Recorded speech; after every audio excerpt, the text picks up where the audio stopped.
Okay, so here we are, day one of my first trip to Europe for about 2 years. Well, it is 2 years. So as you can see, it's 2:30 in the morning and I'm about 145 miles in and about 2.5 hours into my trip from Berwick over to the Channel Tunnel in Folkestone. So yeah, it's going to be a bit of a schlep, what can I say. So I'm stuck on motorways and stuff. Everything's going well so far, bike's running beautifully, see you in a bit. Okay, so it is still day one of the world's longest day. So I set off from Berwick upon Tweed at midnight. It's now about 11 o'clock in the morning and I've done about 600 miles. So I'm well into France now, so I'm just outside Reims, which I think is pronounced Rinse for some reason, not quite sure why that is. So I'm heading towards Troyes and I shall be there in about a couple of hours. So yeah, it's been quite a long day, still a few more hours to go, but the bike's brilliant. I'm feeling fresh as a daisy. I'm probably going to sleep well tonight, but yeah, everything's going really well. So next time you'll see me, I'll be wandering around the fabulous city of Troyes, which I think is you know, the home of the Knights Templar and all sorts of other mysterious medieval things. So that's the end of day one. So it's 3 o'clock in the afternoon and I've been riding since midnight. So I've done 650 miles and I'm now in a hotel in the centre of Troyes. Obviously I'm totally knackered, so I'm going to get some sleep now, going to have a snooze. But no real aches and pains or anything. Backside started to get a bit fidgety towards the end of the journey, but apart from that, yeah, I feel pretty good.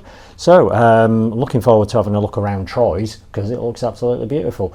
But for now, I'm knackered, so I'm just gonna collapse and go to sleep.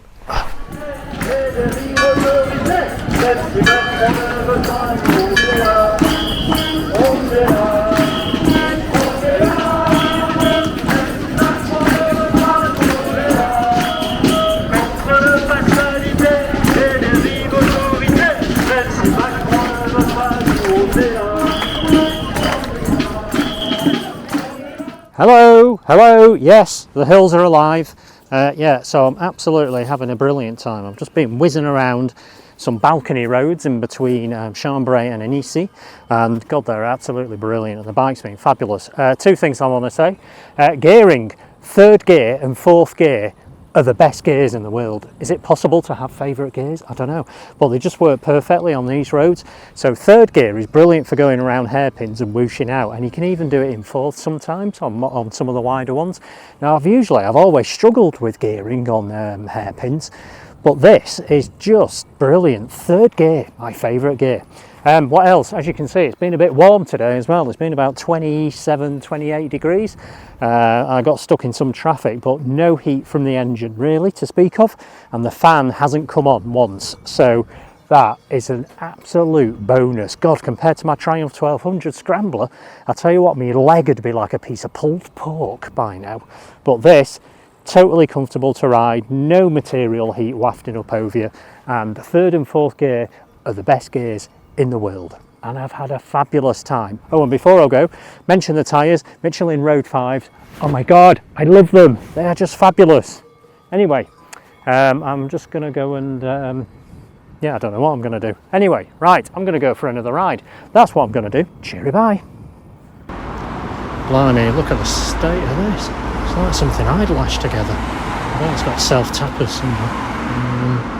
No, maybe not. Anyway, at least the lad's trying. You've got to give him that. Wasting time,